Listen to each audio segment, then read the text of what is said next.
Top 10 Most Popular Netflix Series List of 2021. Number 10. Snowpiercer. Sara, converting a film into a TV show is always a risky move, especially when that film is a super hit. And while this series doesn't reach the heights of the movie, it nonetheless has its charms, especially in its second season, which added Sean V into the cast in wonderfully scenery-chewing mode. Like the film, the series is also set on a train that endlessly circles the Earth following a climate disaster that has left the whole planet frozen over and completely uninhabitable. The show examines the relations between different characters on the train, which has come to adopt a rigid plot system that eventually leads to a major revolt, and those are the lowest range of society. The series is not quite as bonkers as the movie in a stylistic approach, but there are some great performances and interesting character dynamics at play. It was with the aforementioned addition of Sean being in Series 2 that the show really began to pick up, but its gleefully evil villain injecting much more life into the series. Number 9. Ginni and Giorgio. If you're a fan of Gilmore Girls, then you must watch Ginni and Giorgio's series on Netflix.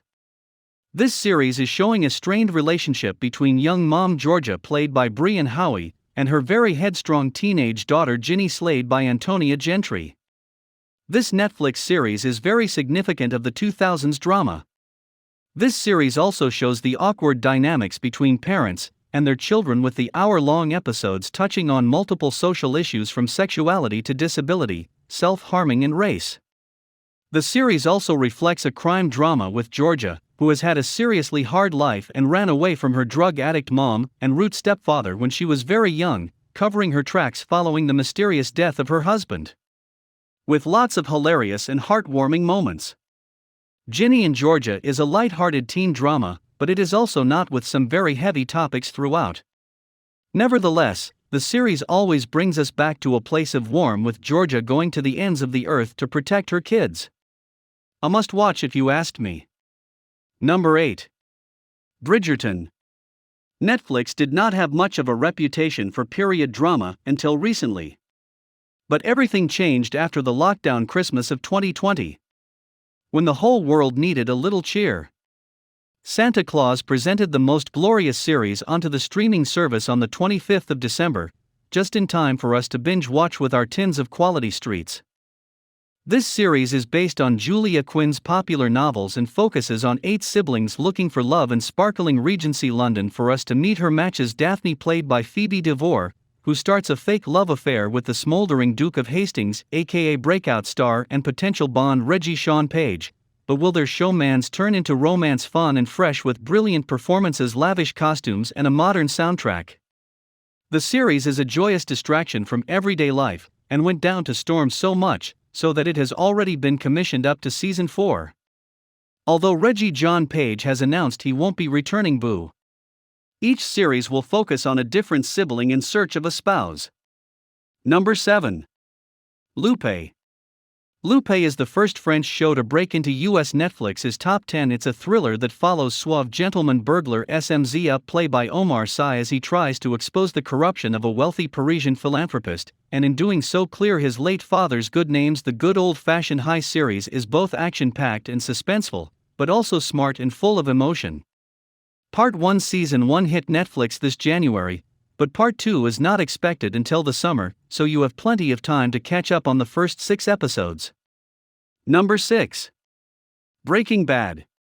Bryan Cranston and Aaron Paul star in one of the most critically acclaimed series of all time, only to be taught by a few HBO hits, which sadly are not on Netflix. A local Albuquerque high school chemistry teacher named Walter White, played by Bryan Cranston, is diagnosed with terminal cancer. The real question is how long he actually has to live. Torn between his talents and his responsibility as a family provider, he becomes one of the most powerful players in the underground methamphetamine trade, and he knocked it out of the park when it gave Vince Gilligan a chance to develop the series, which follows a chemistry teacher facing the prospect of an early death until he develops the funds to fund his cancer treatment.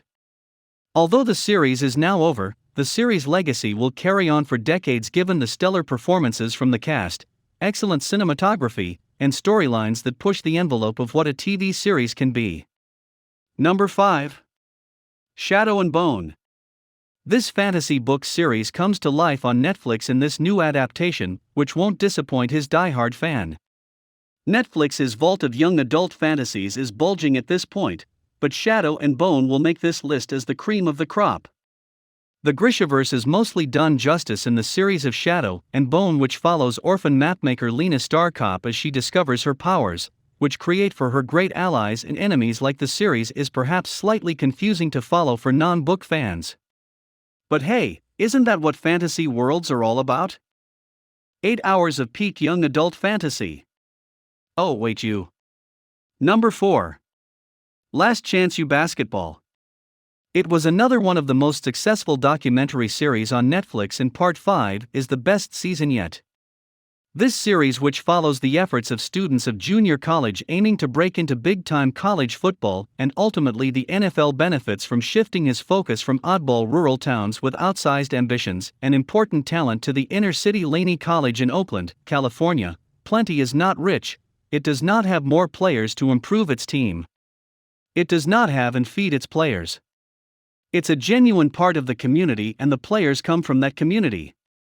The result is a series that shines a light on the growing dislocation and inequality in inner-city America, as the overflow from neighboring San Francisco gentrified the formerly blue-collar Oakland, and unlike previous seasons, Lady's head coach isn't as unbearable as it goes to some dark places, but it is all the better for it. Number 3. Cobra Kai. Netflix gave a second wind of life to Cobra Kai when it began its life as a YouTube Red or premium show.